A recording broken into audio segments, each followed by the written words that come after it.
muy buenos días, espero que se encuentren muy bien, con salud sobre todo, y no se olvide de ser agradecido. Miren, nosotros estamos en este momento con mucha salud, tenemos a nuestras familias o a nuestros familiares cerca y eso es ya muchísimo. En este momento, eso ya es mucho. El día de hoy les quiero plantear una pregunta y a partir de esa pregunta vamos a ir analizando y dialogando en este ratito que nos estamos viendo. Así que miren, el objetivo de esta clase, chicos, es determinar la relación que se da entre un sujeto y un objeto. ¿Cómo estos dos, por ejemplo, tome en su mano el celular, tome en su mano su celular, los que tienen, o tome en su mano cualquier objeto que tenga a la mano, ¿ya? Muy bien. ¿Cómo este celular, cómo lo que usted tiene en su mano, se relaciona con usted? ¿Cómo este objeto se relaciona con nosotros? Quédese con eso. Vamos a determinar el día de hoy la relación que existe entre un objeto, que usted lo tiene también en la mano, y nosotros como sujetos. ¿Y cómo no podemos suplantar? Yo no puedo suplantar la posición de este objeto y este objeto no puede suplantar mi posición como sujeto, pero sí podemos funcionar a la vez.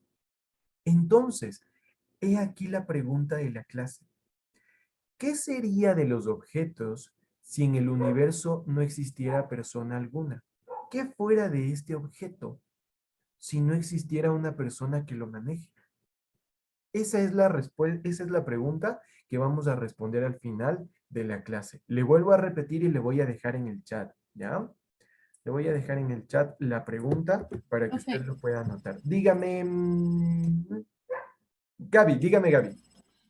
de lo que está diciendo del feriado, ¿es viernes o lunes? Porque a mí mi mamá me dijo el lunes.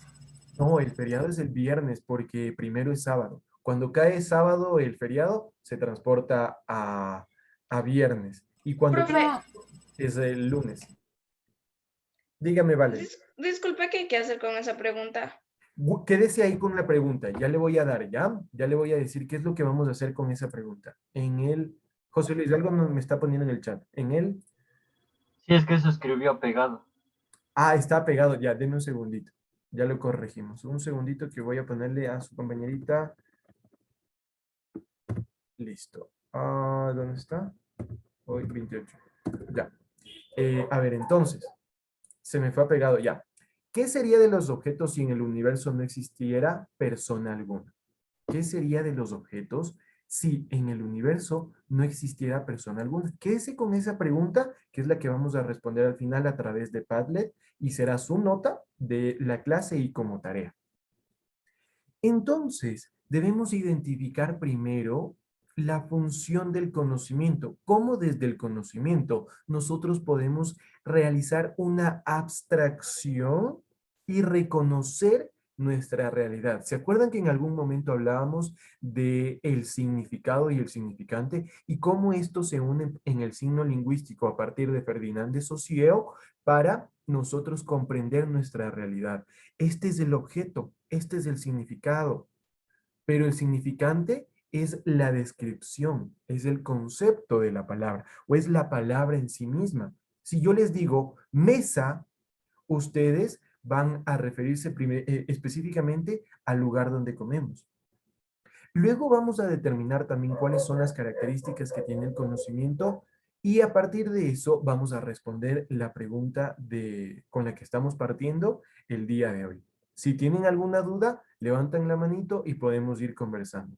Entonces, tenemos que entender que el conocimiento, chicos, es un fenómeno psíquico intencional, ¿sí?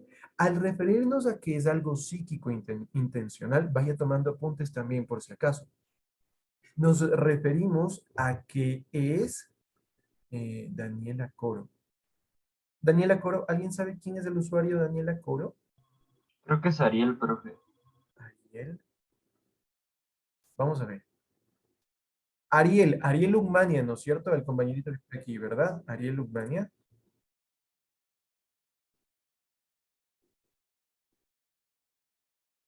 Sí, profe.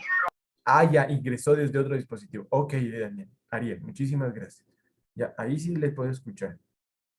Entonces, les decía que ¿a qué nos referimos cuando es algo psíquico intencional? Porque primero proviene de la psiquis, de la mente, de una abstracción que nosotros hemos hecho o de un entendimiento de la relación entre los objetos que nosotros podemos tener. ¿Cuál fue la primera palabra que usted mencionó de bebé, Gaby? ¿Se acuerda cuál es la primera palabra que usted dijo de bebé? No sé, creo que mamá. Mamá, ya. A ver, Zaira, ¿usted le ha preguntado a su mami cuál fue la primera palabra que mencionó de bebé? Sí, yo dije papá primero. Papá, muy bien. Jorge, ¿usted sabe cuál fue la primera palabra que mencionó de bebé? No les ha dado la duda. La verdad no le he preguntado, profe. ¿Su mami está en casa, Jorge? No, está ¿Su, trabajando. ¿Su papi? Tampoco es que los dos Ya vengo, trabajan. profe, le voy a preguntar. Ya, vaya, José Luis, hagamos ese trabajito. Vaya a preguntarle a su mami, José Luis. Quien tenga a su mami o a su papi en este momento, vaya a preguntarle y regresen. Vaya a preguntarle cuál fue la primera palabra que usted mencionó de bebé. Gaby le está llamando al papá para preguntarle. Muy bien, Gaby, eso es. Voy a preguntarle a mi abuelita, profe. Ya, vaya, Jorge. También. Yo le pregunté a mi tía porque yo no me crié con mis papás A ver, y me Gaby. dijo que había dicho, ¿cómo se llama eso? Ay, Biberón, eso. biberón. A ver, Melanie, ¿cuál fue la primera palabra que usted mencionó? Papá. Muy bien, vamos dos con Por papá dos. y un biberón. A ver, Cata, ¿qué le contó su papi o su mami? A ver. Dijo que fue papá. Papá, muy bien, tenemos tres papá y un biberón. A ver, José Luis. Yo decía una frase de una serie, profe, yo no dije nunca ni papá ni mamá. Creo que era de Plaza Sésamo. Ya, ¿y cuál era la frase? El mundo de Elmo, así Mm. decía, solo que decía como bebé. Ya, el mundo de Elmo. A ver, ¿alguien más pudo preguntarle al papá o a la mamá? Mire, tenemos tres papás y dos frases distintas, biberón y el mundo de Elmo. ¿Alguien más? A mí sí me han contado que yo dije papá primero. Papá primero, miren, cuatro papás, biberón y el mundo de Elmo. Miren cómo es de importante nuestra primera palabra. ¿Por qué? Porque aquí podemos identificar dos cosas, que todavía logramos mantener el, el síndrome, el síndrome del Edipo el Rey, ¿sí? De que el niño siempre se va a ir con la mamá y la niña se va a ir con el papá. Es el rasgo particular de la psiquis. Y si usted y si usted pregunta a su papi o a su mami, su papi o su mami le van a decir, no, a todos nuestros hijos les queremos por igual. Pero en el fondo, siempre va a haber un hijo al que quieren más. Y la mamá siempre se va a ir por el niño y el papá se va a ir por la niña. Porque para el papá representa la niña, su hija representa la princesa de la casa. Mientras que para la mamá va a representar el príncipe, el que no se puede ir todavía de la casa, el que no puede tener su novia. Pero el papá va a ser un poco más dócil con la hija. Le va a dar permiso, le va a comprar, le va a mimar. En algunos casos, no en todos, ¿ya? Zaira me dice que no es así. En algunos casos, ¿sí? El papá va a ser el que le mime a la niña, mientras que la mamá va a ser más ruda con la niña, pero le va a soltar un poquito más al hijo. Y se va dando esto. Y es por nuestros propios conocimientos que hemos tenido a partir de nuestra relación con la realidad. Y por eso vamos a la psiquis, que es un proceso de reconocimiento intencional que nosotros vamos a hacer. Por ejemplo, cuando ustedes eran bebés, sus papitos les daban puré de fruta. Y de esa manera ustedes fueron reconociendo los sabores entre dulce y amargo, ¿sí? Porque es algo intencional, porque a veces recordamos algo que nos hizo muy felices y también recordamos algo que nos hizo muy tristes, pero no recordamos algo que esté intermedio. O en este momento hagamos un minuto de abstracción de recordar algo intermedio, algo que nos hizo sentir ni tan felices ni tan tristes. Es un poco complicado, pero si yo le pregunto en este momento, Geraldine, ¿Cuál ha sido lo más hermoso que ha vivido en este momento, hasta su corta edad? ¿Qué es lo más lindo que le ha podido regalar la vida?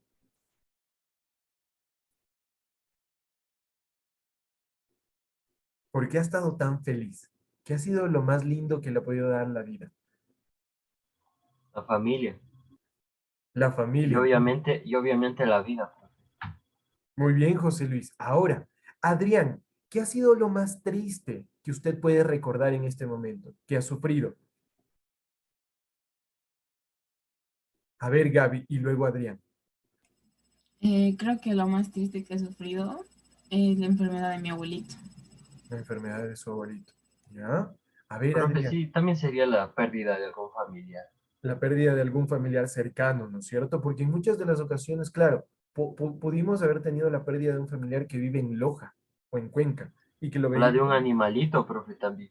¿Saben por Eso qué nos duele duele más? feísimo. Muy bien, muy buen análisis, José Luis. ¿Saben por qué nos duele más la pérdida de un animalito que a veces la de un mismo familiar que vive lejos de nosotros y que le vemos una vez al año? Es porque Es el cariño que le tenemos a ese animalito, profe. y aparte de eso, José Luis, es la presencia de ese animalito que ya no lo vamos a ver en el día a día. Mientras que a nuestro familiar sí, nos dolió unos días, pero como que se fue aligerando el dolor porque porque no pasaba con nosotros o no convivía con nosotros. No estaba dentro de nuestro círculo más cercano. Pero la mascota, hasta que nos venga a maullar en la puerta a la hora de clases, nos hace falta. ¿Se dan cuenta? Es esa intención y ese sentimiento el que nos mueve a nosotros para tratar de reconocer el mundo. Adrián, no nos contó cuál ha sido el momento más triste. Perder a mi abuelito. ¿Me puede volver a repetir, Adrián? La pérdida de mi abuelito. La pérdida de su abuelita. Miren ustedes cómo reflejamos a veces y, y de cierta manera nos duele mucho, pero también nos llena de muchas intenciones para continuar la vida. Entonces, el conocimiento es un fenómeno porque puede ser reconocido por otros, ¿sí? Esta palabra del conocimiento es un fenómeno porque puede ser reconocido por otros. En el momento en el que Sócrates, eh, el estudiante, Platón y Sócrates, Platón como profesor y Sócrates como estudiante, hacían el ejercicio de pregunta-respuesta. Eso ya iba dando un conocimiento. O cuando, por ejemplo, estamos en clases y cualquier profesor puede darse cuenta de cómo conocen ustedes o cómo van descubriendo nuevas ideas y nuevos conocimientos a partir de cosas que no conocían o a partir de una sola pregunta o de un video, de una imagen. Podemos recrear preguntas, podemos crear preguntas y en base a eso dar un conocimiento. Es psíquico porque ocurre en nosotros, no ocurre en el corazón, no ocurre en los pies, no ocurre en las manos, ocurre en el cerebro, en esa masa gris que en muchas de las ocasiones nosotros decimos que está desperdiciada, pero no es así. Siempre todo proceso de conocimiento, de adquisición de ideas, de, aunque sea hacernos la pregunta o de imaginarnos cómo será cuando ya pase todo esto y le pueda tomar de la mano a la persona que nos gusta, que es el momento en el que ustedes están viviendo, de que ya no estén en la casa, de imaginarse, ¿sí? De poder ir al cine nuevamente y poder ver cualquier película que ustedes deseen sin el uso de la mascarilla. ¿Sí? El de poder ir a la fiesta de su amigo, de su amiga, nuevamente. Ese proceso de imaginarnos también ya es un conocimiento, porque estamos usando la masa gris, nuestro encéfalo, nuestro cerebro, en la parte del hipotálamo donde nacen los sentimientos, la parte del cerebro reptiliano donde radica lo más oscuro del ser humano y que por eso a veces nos ponemos tan agresivos, ¿sí? Es intencional también porque implica interés por parte de quien va descubriendo esta nueva idea del conocimiento.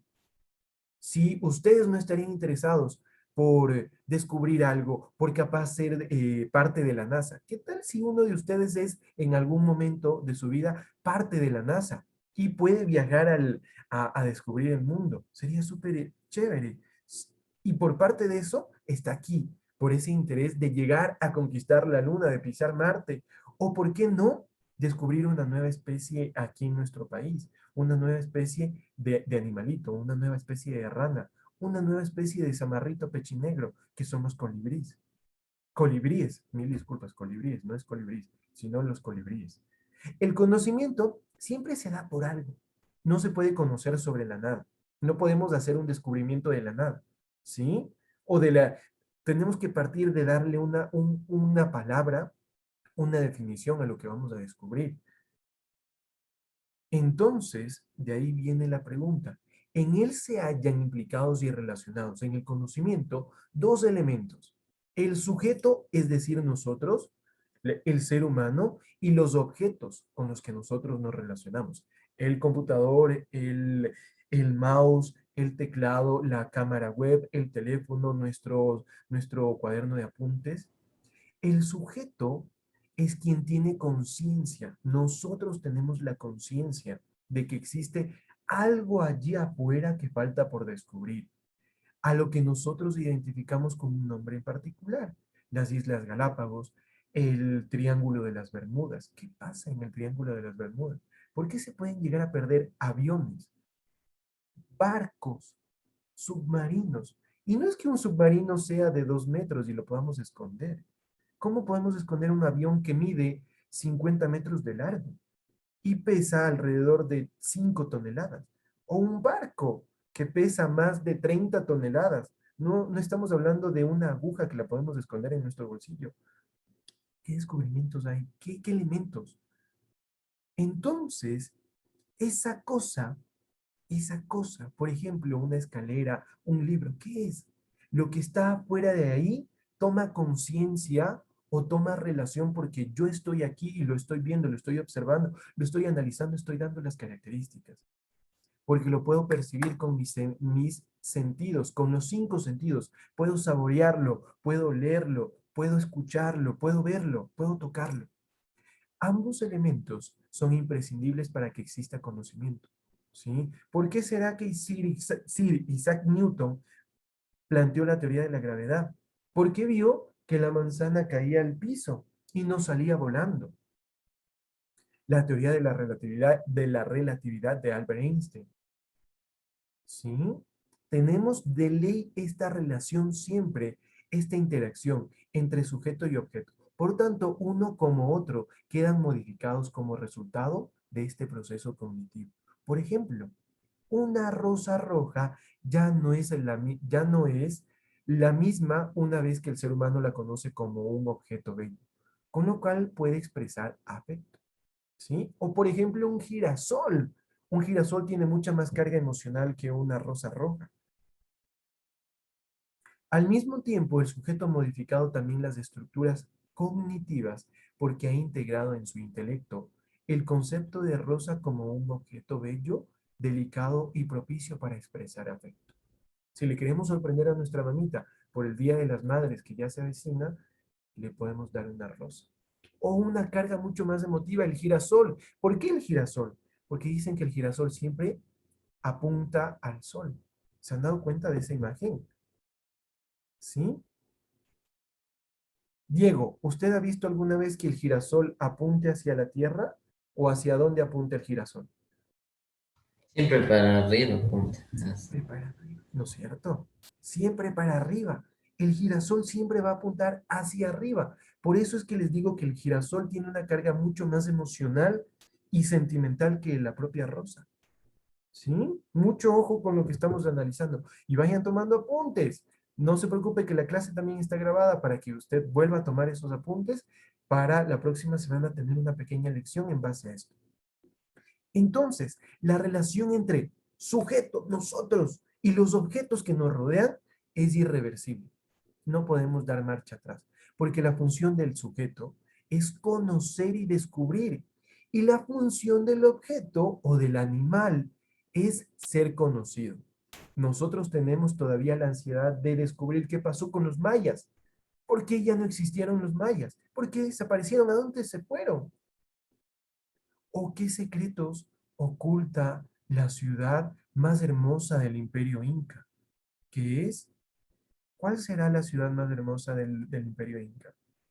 Machu Picchu, ¿no es cierto? ¿Y cómo podían sacar agua o subir el agua desde los ríos hasta tan tremenda altura que es Machu Picchu? ¿Cómo hacían los canales? Imagínense. Entonces, todo conocimiento tiene pretensión de verdad. Todo lo que nosotros tenemos conciencia es una pretensión de verdad. No podemos o no se puede dar un conocimiento sobre algo falso. Siempre tiene que ser verdadero, o por lo menos tengo que tocarlo. Por eso es que no hay un concepto o un conocimiento sobre este famoso monstruo del lago Ness. No hay, nunca lo han visto, no se ha tomado fotos. No hay un conocimiento sobre el lago Ness, ni tampoco hay un conocimiento sobre lo que pasa con el Triángulo de las Bermudas, o tampoco hay un conocimiento sobre el abominable hombre de las nieves, porque tampoco se lo ha visto. Aunque hay una película, ¿no es cierto? ¿Cómo se llama la película? Mi amigo, ¿alguien se acuerda de la película? Del muñequito del hombre, del señor, de ese... Abominable creo que ¿Cómo? abominable creo. Abominable, miren, ahí está el nombre. Gracias, Melanie. El abominable. Entonces, no podemos dar conocimiento sobre algo que es falso. Y he aquí la pregunta más importante. Nadie quiere equivocarse cuando no conoce. Nadie se quiere equivocar cuando no conocemos. Y es ahí cuando nos da ese miedo de avanzar hacia lo desconocido. Porque no sabemos si vamos a estar pisando en algo duro que no nos va a permitir caernos. A veces quisiéramos que las cosas que conocemos no sean verdaderas. Que, por ejemplo, la chica que me gusta no me vea como amigo, sino de que me vea como algo más. ¿Y por qué? Porque esto implica sufrimiento y dolor. El saber que es la chica que me gusta, me ve solo como su mejor amigo, me provoca dolor, sufrimiento. Y eso conlleva a muchas sustancias químicas que segrega nuestro cerebro y que no queremos conocer. ¿Se dan cuenta cómo está todo conectado, interconectado, diríamos? Sobre todo porque esto significa que a veces la verdad duele más que una propia mentira. O estamos falseando la verdad. Nos estamos imaginando un mundo en el que yo le pueda tomar de la mano y caminar, pero ella no quiere algo conmigo porque solo me ve como su amigo. Entonces, podemos afirmar con rigurosidad que si no alcanzamos la verdad, entonces no hay conocimiento auténtico. Porque no Profe, se la puede... friendzone duele más que todo. ¿Me puede repetir, José Luis? La friendzone duele más que todo. La friendzone duele más que todo, porque es una verdad a medias, ¿no es cierto? Es una verdad a medias. No tenemos certeza de qué va a pasar. ¿Será que me va a regresar a ver como su posible novio o me va a seguir viendo como su amigo? Y duele. Nos deja en una incertidumbre tenaz, ¿sí? Porque no sabemos si capaz el día de mañana me regresa a ver con ojos de amor o me regresa y me dice, ¿qué más ve? ¿Todo bien? Duele, porque son sentimientos y eso genera sustancias químicas, ¿sí? Y he ahí la pregunta. Ahora sí, les voy a pasar el código del Padlet para que ustedes puedan responder a partir de estos pequeños, de esta pequeña conversación que hemos realizado. Pasen ustedes a responder la pregunta, ¿sí? ¿Qué sería del mundo de los objetos si no existiéramos nosotros con esta conciencia para darles un nombre, darles una función? Denme un segundo y les paso el link. Mientras tanto, ustedes vayan relacionando lo que hemos conversado en este momento. Denme un segundito, ya les paso el link. Le vamos a poner en un fondo, ¿sí? En un fondo de comida. ¿Ya?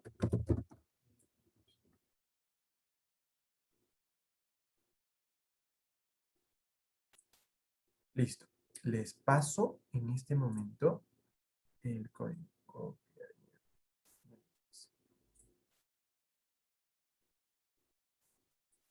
Aquí lo tienen el código. Ahí tienen el código.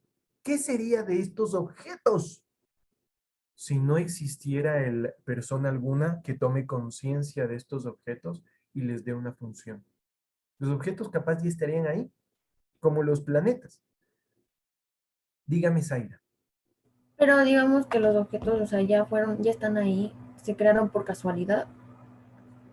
Y otra pregunta ahí, ¿no es cierto? ¿Quién creó esos objetos? Ajá. ¿Verdad? ¿Cómo supimos nosotros que los dinosaurios existieron? ¿Quién tuvo que descubrir a los dinosaurios? Nosotros, para saber que los dinosaurios existieron. Capaz, y si no hubiera existido los hombres, los dinosaurios seguirían ocultos debajo de grandes capas de tierra y nunca hubiéramos tomado conciencia de que los dinosaurios existían. Miren ahí la importancia de que exista el ser humano para darle una función a los objetos. Cata de esta clase, la próxima semana vamos a tener 5 preguntitas. En Google Forms, 5 preguntitas sobre este pequeño diálogo que hemos tenido en función del conocimiento. Lo vamos a tomar a través de Google Forms, ¿sí?